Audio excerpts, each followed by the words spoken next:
Hello, everybody. My name is Verve, and welcome to the first ever episode of the Bullshit Podcast. We have a beautiful 2016 Cadillac CTS-V from Forza Horizon 5 on as the background of this podcast. And welcome again to the first ever episode of Bullshit. I'm your hostess, Verve. Verve? That's not my fucking name. My name is Verve. Sorry. Little nervous because I hope that this does well and this goes off without a hitch. But welcome. I'm gonna open up by saying that I am by myself. However, I'm open to having guests on the podcast. That doesn't mean just anybody, but any of my friends who are watching this. If you want to be a guest on the podcast, let me know in Discord in Discord, and I will we'll work something out. But yes, welcome to the first episode. The main goal of this podcast is to be like a sort of like a gaming podcast, right? So I kind of have like a tier list of things that I cover. First is gaming news, right? So any news generally about gamings or a game that I've been watching or maybe a game that I know is going to be popular, I'll report on that.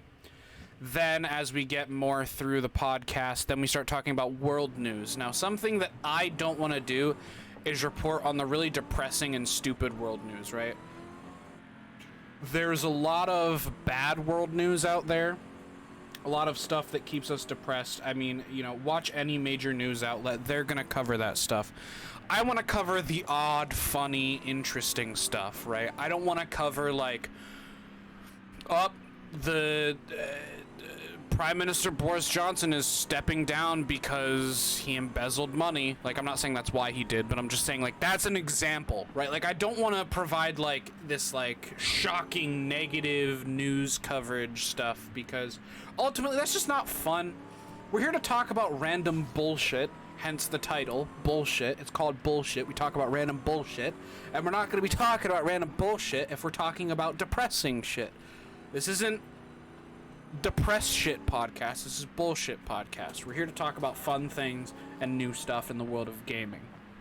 So starting off here, we're going to talk about August 2022 releases. If I have something to add on a game, so I'm just going to read down the list of everything that's coming out in August this year, what platforms they're on, and the date that they're coming out. I'm also going to provide any insight on games that I know about. If it's a game I don't know about, I'll just read the title and the stuff and move on. So in August of 2022, I get all of my gaming news from GameInformer.com, by the way. That's just personally the website that I like to use because Game Informer is a very long company. I was subscribed to their magazines for the longest time. I like Game Informer. Game Informer is a cool website. So we're going to go down the list of games for August 2022, starting off with Before We Leave is coming out for the Nintendo Switch on August 2nd. Don't know that game. South of the Circle is coming out on PlayStation 5 and Xbox Series X or S, PS4, Xbox One, Switch, and PC. That's coming out August 3rd. Game called Hindsight. It looks to be a mobile game coming out on the Switch, PC, and iOS on August 4th. Turbo Golf Racing is coming out on the Xbox Series X and S, Xbox One, and PC on August 4th. So sorry, PS4 users, for that one. Recipe for Disaster is coming out on PC on August 5th, and apparently Game Informer has a review.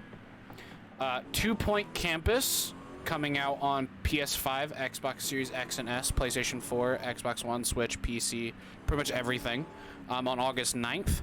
Lost in Play is coming out on the Switch and PC August 10th. Cult of the Lamb is coming out on pretty much everything on August 11th except mobile. Rumbleverse is coming out on PS5, Xbox XS, X or S, PlayStation 4, Xbox One, and PC on the 11th as well. On August 12th, Marvel's Spider-Man is coming to PC. I've personally played that game. I have old live streams of me playing it on PS4 on release night. I stayed up all night to play it through the entire game on release night, or almost the entire game on release night. That game is amazing. Spider-Man is by far my favorite superhero. And that game is amazing. Insomniac really outdid themselves on that game. I never played Miles Morales, mainly because at the time that it came out, I didn't have the money. I didn't have my part-time job anymore because I think COVID hit, and I didn't really have money to get it. But I heard that it's just as good as the original. It just kind of feels like a DLC. So I don't know if they needed a full separate release for that game, but it sounds like it could have just been a DLC. But either way, I heard that it was also pretty good. A little less good than the original game, just because, again, the whole, like, DLC thing. You still had to pay full price for it.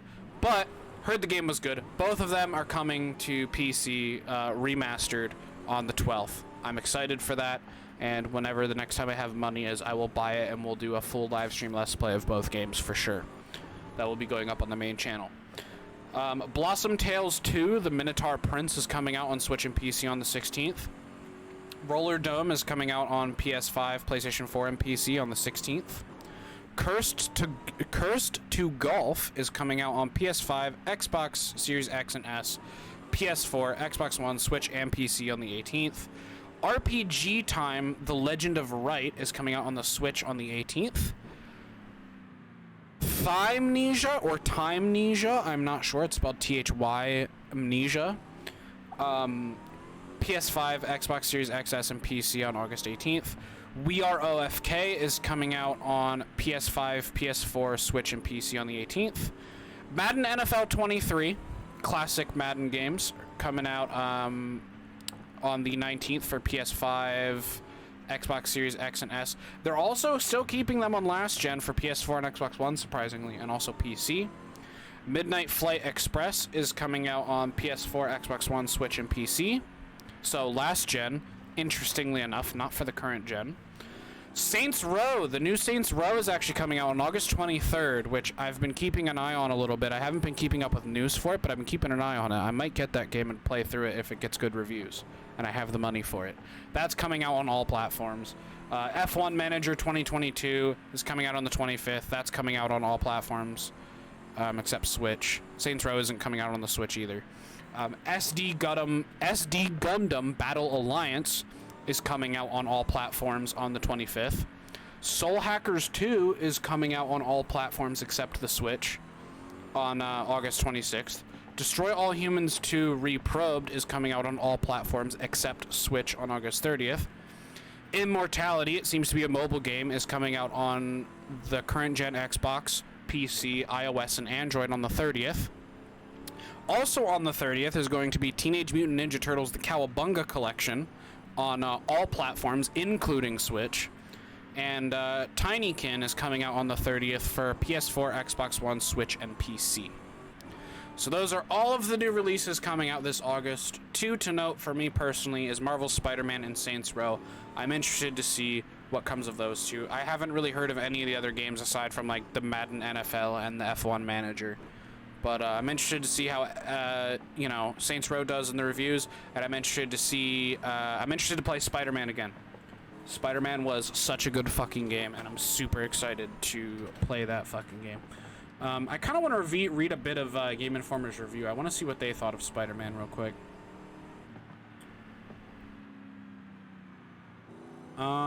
Just skimming over it. They gave it a 9.5. Very good. So, on the concept, an open-world superhero experience that excels at city traversal storytelling in the pursuit of power. Graphics, Spider-Man's animations often deserve an audible wow. The city and character models also showcase high levels of detail. Sound, John Pisano's soundtrack, I guess that's the guy who made the soundtrack, is epic and catchy. The voice work is also exceptional. Yuri Lowenthal kills it as Spider-Man, I agree. And Laura Bailey is the perfect Mary Jane. She did good. I'm not saying that like she did bad. She did very good, but playability. The controls immediately empower you with the belief that you can do practically anything as Spider-Man. Web swinging is fluid and combat is an intense workout. True. Well, I don't know about an intense workout, but combat definitely feels very good in that game. Entertainment. Story shines as brightly as the gameplay, both deliver heart-pounding excitement. I'd agree with that. And then the replay value is moderately high. It is. I replayed through Spider-Man like 9 times on my PS4. It is a fucking phenomenal game. So there you go. That was the 2022 video game releases for August 25th. An interesting list, to say the least. Again, I encourage Spider-Man. I encourage you to get Spider-Man and Saints Row if it's good. What is Rumbleverse? Is Rumbleverse a...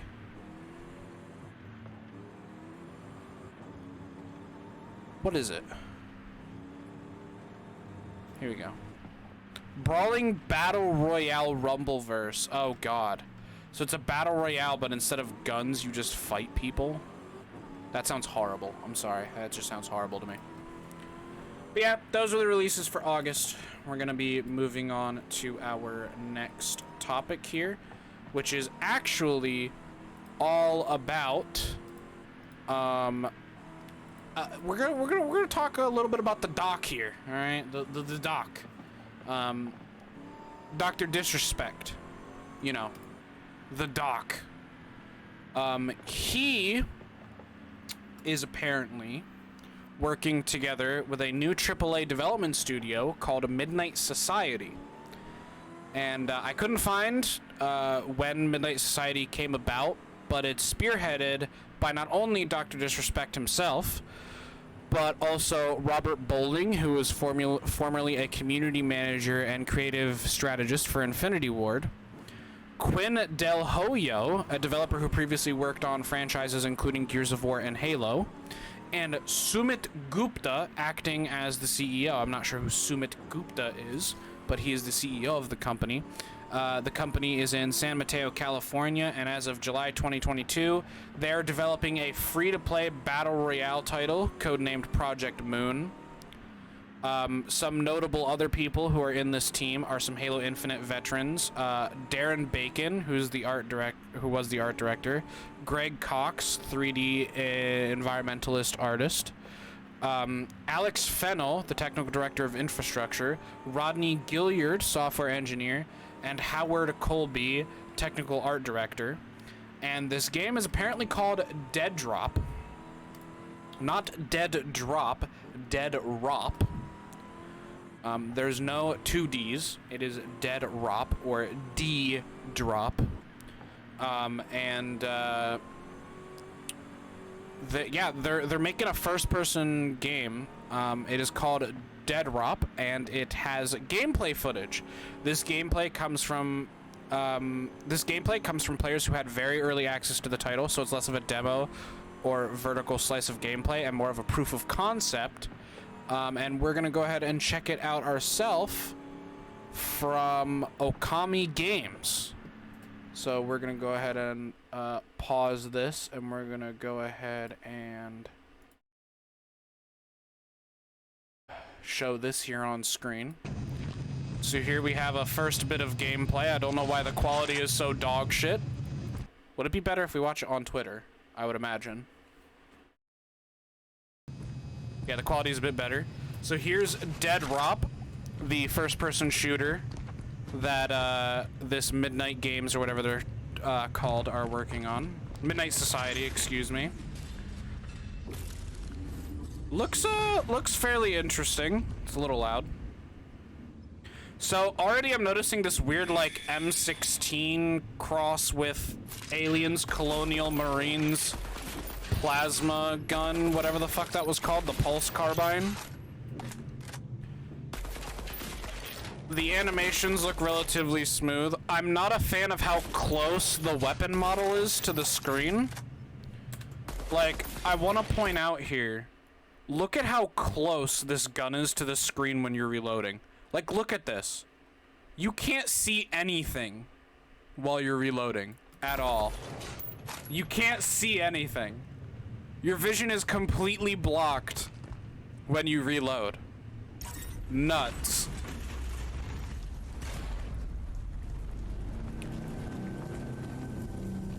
A little bit of a firing range there, and he's gonna run out. The environment looks cool. It definitely gives off like a futuristic, blocky, like, look to it. It almost looks like a city that would exist on Earth in the timeline of Aliens Colonial Marines. Is what it looks like to me. Reminds me a lot of Aliens Colonial Marines, personally. So that's the first one. Here is a gameplay clip from a different firing range. So those are some cool targets. The eyes glow, and when you shoot them, they drop. So it looks like the firing range is like an active little... I don't know, what's the word I'm looking for? It looks like it's got like an active little mini game or shoot house to it.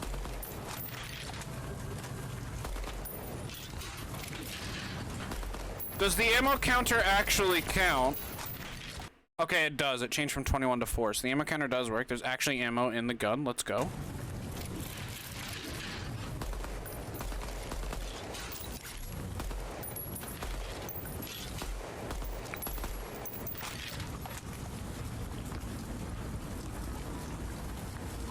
All right. Okay, and then what is this here? Shutting up the outdoors era, and shout out to OO Step OO. This is just showing off the environments, I guess. Very cool. Nice little helipad there. Cool little environment. Looks like a great mobile game. I agree. I agree, buddy. I agree. So there you go. That's a little bit of a, you know, I guess a little bit of like a proof of concept for Dr. Disrespect's shooter.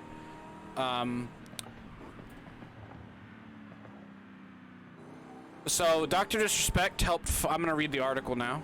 Dr. Disrespect helped form a AAA game studio with former Call of Duty and Halo developers in December of last year. Dubbed Midnight Society, the studio's first project was slated to be a multiplayer shooter. More details about it have been released, including that it is a PvPvE extraction shooter. So basically sounds like a battle royale. Now Midnight Society's first game has a name, Dead Rop, and gameplay footage. So I read that bit there. As you can see, the gameplay as it stands today consists of a firing range with a single weapon. You can catch glimpses of the world design too, and it looks somewhat cyberpunky, which, yeah, I'd agree. More like Aliens Colonial Marines. Only time will tell what the final product will look like, as all signs point to the game being years away from release. The reception of the gameplay has been less than great, to say the least. It doesn't help that Dr. Spec tweeted, I can take a screenshot right now, blows out anything from the Call of Duty engine. Back in June, because this game does not appear to stack up against Call of Duty's visuals. Perhaps it will one day, but that remains to be seen.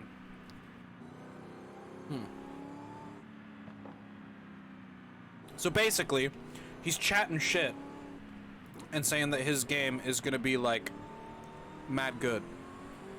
Which, like, I don't know about you, but I don't know how much I believe that, to be fair, personally.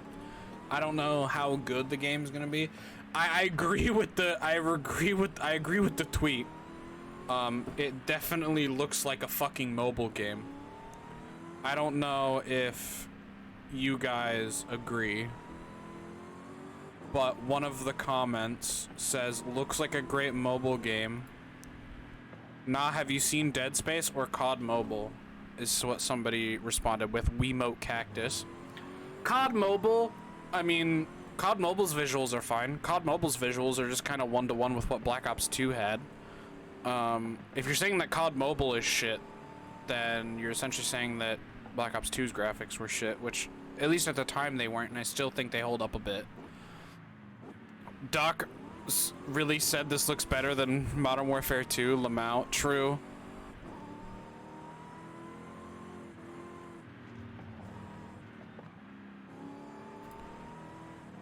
Here's the tweet, by the way. Homie said, I can take a screenshot right now, blows out anything from COD engine.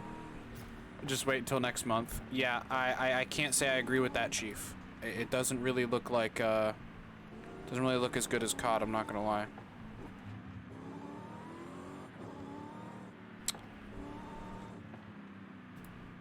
Somebody said, I have to laugh. This gameplay looks so stiff. True. Somebody did say, agrees with him and said, looks better than Modern Warfare 2. And this dude just replied with a fucking copium gif. It's fucked up because I'm green screening this, but it's there. It says copium on it. It's a copium gif. Don't know why I have that green screen, to be honest. Let's remove that. Yeah, there we go. Now you can see the copium. Copium.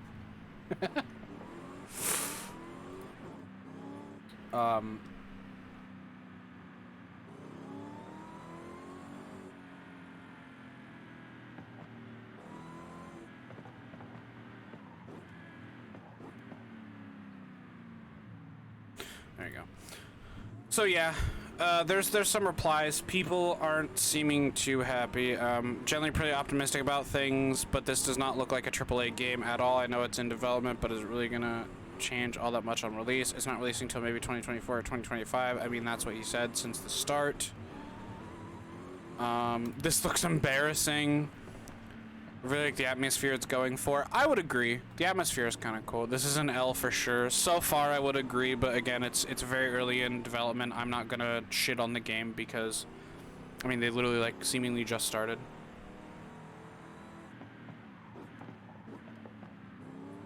Somebody said, looks like an indie game with no budget, and the person replied to that and said, that's disrespect to indie devs. Graphics are nice, gameplay is below mid, holy. I mean, I'm not trying to defend this, but what gameplay, Lamau? It's a firing a gun at some targets on a range. True. True. We can't really base the game. We can't really judge the game on its gameplay because the dude was just running around at a fucking firing range. But yeah, so in other words, game looks okay. So far, I can't really judge it that heavily because it's, I mean, it's not nearing completion now, is it? It's not really, you know, there's nothing there. It's just a dude running around. It's a proof of concept, is like what Game Informer said. I would agree. It's a proof of concept. Moving on to the next topic here. Gotham Knights gameplay. Apparently, there is a new Batman game coming out in the form of Batgirl Gotham Knights. IGN has a new video of about 16 or so minutes of gameplay that we are not going to watch right now. We're not going to watch those 16 minutes of gameplay here, but I will link it below this episode, in this episode's YouTube video. I'll try to remember to link the IGN gameplay. But I mean, let's be honest, if you go to YouTube and you just search up Gotham Knights gameplay, I'm sure you'll find it. From what I saw in the gameplay, it looks a lot like the other Batman Gotham games that have come out in the past. Personally, it doesn't look interesting to me, but if you're a fan of the Rocksteady games like Arkham Asylum, Arkham Origins, Arkham City, it looks like you'd be a fan of this one too. It looks like it plays very similarly. So, I mean, if you liked those and you're a fan of Batgirl and you're a fan of the Rocksteady games and you're a fan of Batgirl, this seems to be right up your alley. And Gotham Knights is set to release for PlayStation 5, Xbox Series X and S, and PC on October 25th, 2022. So October 25th, if you are a fan of the Batman games, is when you can get a hold of that, and it seems like it is on current gen consoles and PC. So if you're on last gen like PS4 and Xbox One, sorry, can't get a hold of this game. But if you're on PC, I mean, you know, you can get a hold of pretty much anything. I'm gonna read a bit of the article.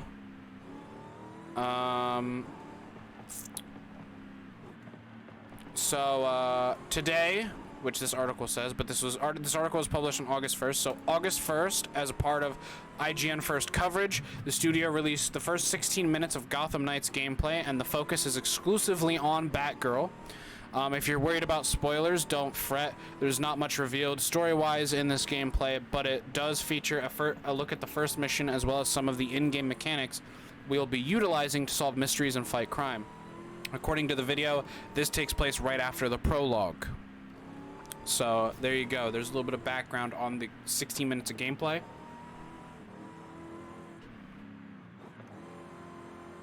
That will be featured. Excuse me, I had to take a drink there. So yeah, if you're a fan of the Rocksteady games, I'm sure you'll be a fan of this one too.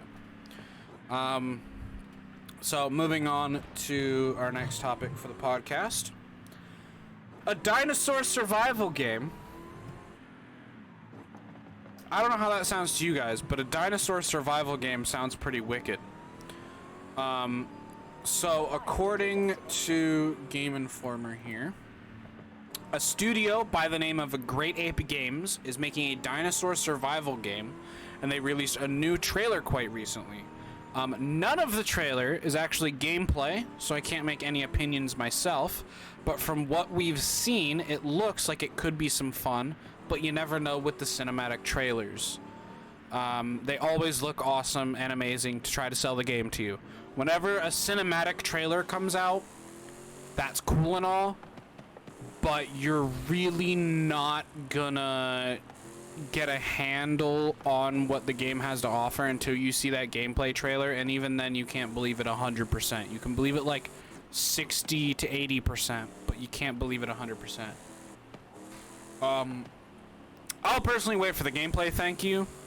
Also tried looking for a wiki for Great Ape Games, and there doesn't seem to be one, only their website, so I have no clue who they are, or what they've worked on. Their actual website reads, Great Ape Games is a tribe of humans amalgamated together by a shared passion for creating exceptional games. We're a tight-knit indie team with tons of ambition based in the vibrant seaside town of Brighton. So we'll see what they bring us on this game in due time. So it seems like they're our new studio, and this is the first game they've worked on. If they have worked on stuff in the past or went by a different name, I have no way of knowing, because they don't have like a wiki page or anything. There is an about the game section on the official game, on the game's official website, and it reads, a first-person survival horror game. The Lost Wild, which is the name of the game, by the way. The name of the game is The Lost Wild. The Lost Wild is an immersive and cinematic dinosaur game that captures the reverence and terror of nature's most magnificent beasts. Come face to face with dinosaurs that behave like wild animals, not monsters. Explore a prehistoric wilderness where you're squarely in the center of the food chain. Keep your head down, stay alert, and evade. If all else fails, run or try to intimidate using non-lethal weaponry, resulting in an intense cat-and-mouse style gameplay. So, honestly, you want my personal take? You want, it just sounds alright, but to me it just looks like they're building up the setting for a generic survival game, but dinosaurs. You want my personal take? You know what this honestly kind of fucking looks like to me, chat? You know what this honestly kind of looks like to me? The Forest, but dinosaurs instead of cannibals. That's what it feels like. It feels like The Forest, but instead of the people that you're fighting, like the cannibals or whatever the fuck they're called, it's fucking dinosaurs. I'm sorry, that's what it feels like to me. It just looks and feels like it'll be The Forest, but dinosaurs. If that's the case, I might give it a shot, but I'm not sure. So I'm gonna go ahead and read a bit of the article here from Game Informer. The Lost Wild was first announced last October with a pre-alpha trailer, which was all cinematic, by the way. This is not part of the article. The pre-alpha trailer is all cinematic, and is described as a first-person survival horror game. Players control an investigative reporter guided by a mysterious voice over the radio to explore abandoned Japanese facilities nestled within an island forest teeming with prehistoric wildlife. These dinos are highly intelligent and realistically behave like animals, featuring what Great Ape describes as self-preservation and reactive systemic AI behaviors. So, not including all of the fancy bullshit terms, essentially dinosaurs are just going to act like dinosaurs.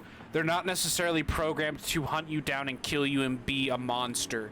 It's not like you're playing Dead by Daylight and the killer's chasing you. It's more like they're programmed to act like animals. So if you have a gun and you walk up to some tiny raptors, right, like little teeny boys that are about knee height, and you shoot a gun, there probably will be a possibility that they will run away from you because loud noise equals scary. So, I mean, it seems like, again, they're building animals, not monsters.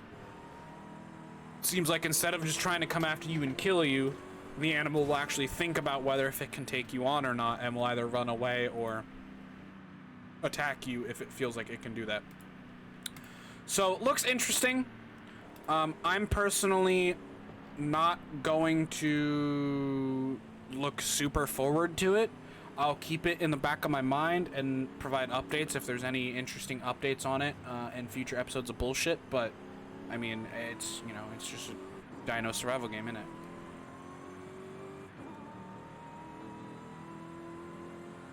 Alright, topic number 5 is Xbox Game Pass. We got some news for Xbox Game Pass. For those of you who have Xbox Game Pass, seems like Xbox Game Pass has done some summer cleaning as some games are being added and removed with separate dates attached to each game. What's leaving Xbox Game Pass on August 11th is Boyfriend Dungeon. Doesn't sound like a major loss there. Curse of the Dead Gods, Library of Ruina, Starmancer, and Train Sim World 2. But in their place, what is coming to Xbox Game Pass, Ghost Recon Wildlands was added. Shenzo I/O was added on the 4th. Turbo Golf Racing was added on the 4th. 2 Point Campus is going to be added on the 9th, so tomorrow. Cooking Simulator is going to be added on the 11th. Expeditions Rome is going to be added on the 11th. And Off-Road Trading Company is going to be added on the 11th. I personally haven't played any of these games aside from Ghost Recon Wildlands, and I'll say that if you already have Game Pass, I do think Wildlands is definitely worth a download and a playthrough. It's not a game that'll blow your socks off, but it is worth playing, as I personally had a blast with it. And I'm not gonna lie to you, I don't think Boyfriend Dungeon is really gonna be a big loss to Game Pass. I don't think anybody really truly gives a shit about the fucking Boyfriend Dungeon. I don't know a single person who would probably care about Boyfriend Dungeon, I'm not gonna lie. So we're gonna move on to world news. Okay, that's it for gaming news for this week. On to world news. Now, this bit of world news, I will add a caveat and say I'm not going to add any opinion to this. This is the most controversial any news story will ever get on bullshit, because like I said, I don't want to add like fucking, you know, like depressing shit. This is not depressing. This is actually a good thing in my opinion, but that's the only opinion I'll be giving. So the topic we're going to be looking at is We Got a Bad Guy. Now, for anything world news related, I personally use Associated Press, but that's just my personal news source. If you don't like Associated Press after you're done listening to the podcast, you can go to your own news source and search up this topic to read up about it if you would like to. But I personally use Associated Press. Topic is We Got a Bad Guy. So in Afghanistan, right, there was a treaty signed in 2020 called the Doha Agreement. I didn't read over this document. I'm not going to, because honestly I don't feel like reading a bunch of bureaucratic shit. But supposedly in this document, the Taliban agreed that they would not harbor any Al-Qaeda members for those who wish to attack the United States. Well, as it turns out, a mastermind of the 9/11 attacks all the way back in 2001 was actually being sheltered by Taliban senior figures. And what I mean by he was being sheltered by Taliban secret senior figures is he was staying in the interior minister's home, who's kind of like a higher up in the Talibani government. So this high up Talibani government guy was literally hiding one of the perpetrators of the 9/11 attacks, and he was killed in a drone strike from the balcony apparently. So I guess dude was chilling on his balcony and we launched a drone strike and killed the dude. So claps around, I guess. We got a bad guy. But aside from that little opinion, an Al-Qaeda, a higher up Taliban member was harboring an Al-Qaeda, essentially an Al-Qaeda member that orchestrated a terrorist attack. So we got him. So GG's, boys. Moving on to the the non-possible trigger warning topics. So here, ladies and gentlemen, is where bullshit gets his name. Random bullshit that I find interesting or cool. So Apparently, this next topic is a Revolutionary War grave. So, this is in a national park in the New Jersey National Park, I believe. Researchers believe they have uncovered a previously untouched new mass grave in New Jersey, as the remains of as many as 12 Hessian soldiers who fought during the Revolutionary War were found on Tuesday. I'm not sure what Tuesday they're talking about. Hold on. Let me go to the link here real quick and just see if I can find out what Tuesday they were talking about. So August 2nd. So that was, yeah, last Tuesday was when this was reported. So last Tuesday. The remains found at the site of Fort Mercer and the 1777 Battle of Red Bank rested for 245 years until a human femur was found in June during an archaeological dig of a trench system that surrounded the fort. Additional excavation yielded more skeletal remains and items including pewter and brass buttons and a King George III gold guinea, which would have been a soldier's pay for a month. A team of scientists from Rowan University and officials from Gloucester County presented their preliminary findings during a news conference at the Red Bank Battlefield Park just south of Philadelphia. Officials believe the remains are a part of a mass grave of Hessian soldiers, German troops hired by the British, who were part of the 377 troops killed by colonial forces during the Battle of Red Bank. The Americans lost 14, historians say. So, there you go. Some German British hired troops were apparently found. Wow. I think that's pretty fucking cool. That, you know, even today, 2022, we're still finding you know, history. You know, it's always nice to uncover a piece of history, you know, that we didn't know about before. You know, at the end of the day, that's people's fathers. That was at one point somebody's father hundreds of years ago, and there's somebody today that is living that is related to that person. And it's interesting to know that now their, however many greats it is, grandfather is fucking German grandfather is dead over here.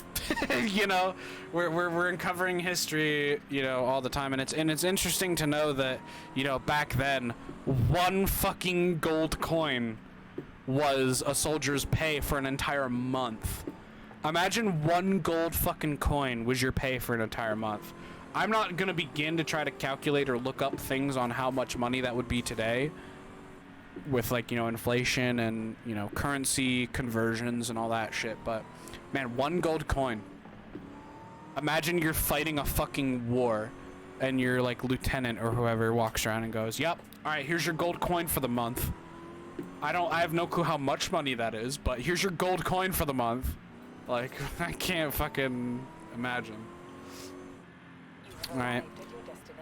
This is my favorite topic on this list. My favorite topic. Calico cat guard. Ladies and gentlemen, we have a guard cat. The actual Associated Press article reads, guard cat credited with preventing a would-be robbery. Look at this good boy. Look at this good boy. Look at this kitty. Look at this good kitty. Look at him. He's just so adorable. Look at the kitty. This is a guard cat, man. This is a fucking guard cat. This cat will fuck you up, man. Alright. So this was in Belden, Mississippi. A Mississippi man said his pet cat helped prevent a robbery at his home, and he credits the calico with possibly saving his life. Bandit, the name of the cat, is a 20-pound or 9.1 kilogram for, you know, EU people, for the British and, you know, anyone else who uses kilograms as their measurement system. 9.1 kilogram cat, 20-pound cat, lives with her retired owner, Fred Everett, in the Tupelo suburb of Belden.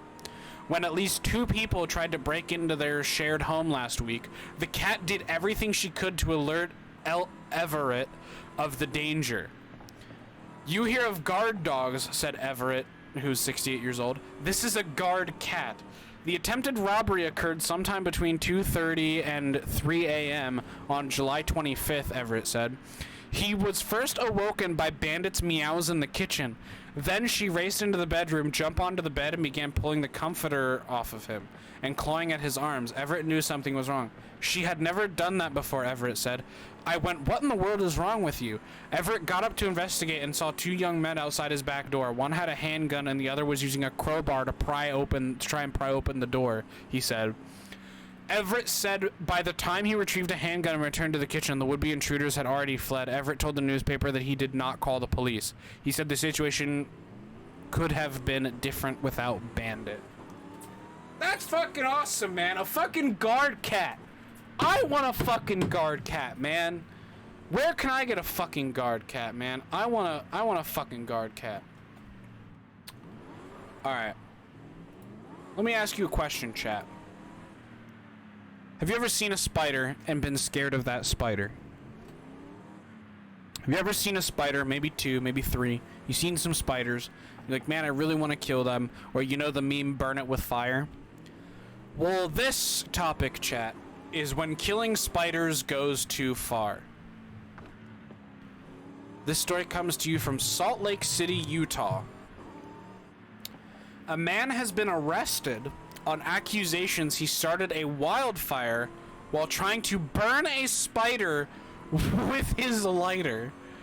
Corey Allen Martin, 26 years old, told deputies that he spotted the spider Monday while he was in a hiking area in the foothills south of Salt Lake City near the city of Springville. Shows a probable cause statement. He acknowledged starting the fire, but didn't explain why he was trying to burn the spider. Okay, so we have this guy who started a fucking wildfire because he tried to fucking burn a spider near Salt Lake City. He acknowledged starting the fire, but didn't explain why he was trying to burn the spider. Deputies found a jar of marijuana in his belongings, but he didn't appear to be high, said Utah County Sheriff Sergeant Spencer Cannon. There is no evidence to suggest he intentionally started the blaze, said Cannon, but he called it a reckless and puzzling decision. The area and most of Utah are bone dry amid extreme drought conditions. So this dude tried to burn a spider and fucking caught started a fucking wildfire. All right. Second to last topic for today is Albuquerque. Do you guys know how to spell Albuquerque? Albuquerque is spelled Albuquerque. Apparently, somebody who works on road signs does not know how to spell Albuquerque and instead decided to spell Albuquerque. Albuquerque. Albuquerque. Albuquerque. You guys ever want to go to Albuquerque? Well, in Albuquerque, New Mexico, it made drivers on Route 66 and Interstate 40 in New Mexico do double takes. A newly upgraded State Department of Transportation sign erected last week that pointed drivers toward Albuquerque misspelled the city's name, losing the R. People called and emailed the department to point out the mistake on the sign to drivers on the parallel highways, said Kimberly Gallegos, a department spokesperson. A corrected sign went up this week, she said. So there you go. A Department of Transportation worker, instead of adding a sign that said Albuquerque, added a sign that said Albuquerque. I don't know about you guys, but I want to go to Albuquerque. Ladies and gentlemen, on to our final topic for the August 8th, 2022 episode of the Bullshit Podcast. We have a tragedy done upon humanity. This is a tragedy.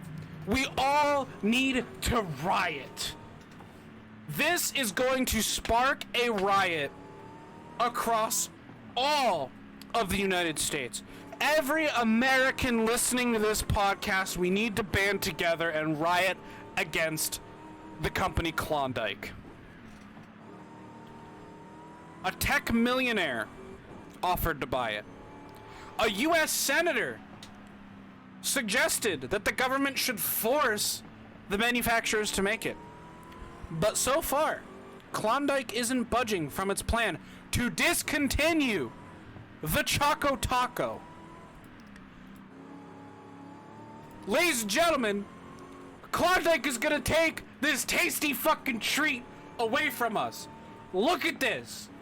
The Choco Taco.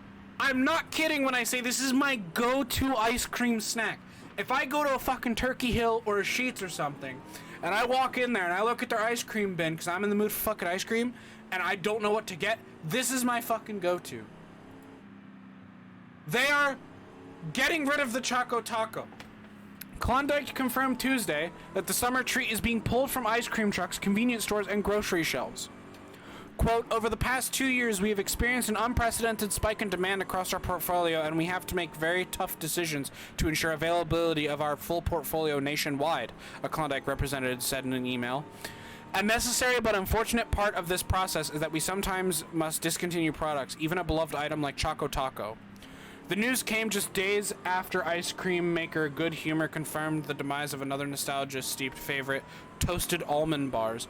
Good Humor is also cited production problems, saying that it sometimes has to discontinue slower sellers in order to ensure the distribution of more popular treats.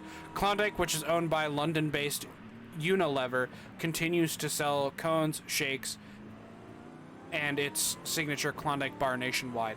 Listen, I don't know about you. The Klondike bar is not nearly as good as the fucking Choco Taco. Would you rather eat a plain, normal, a fucking plain, normal, everyday, chocolate-coated, square piece of fucking vanilla ice cream?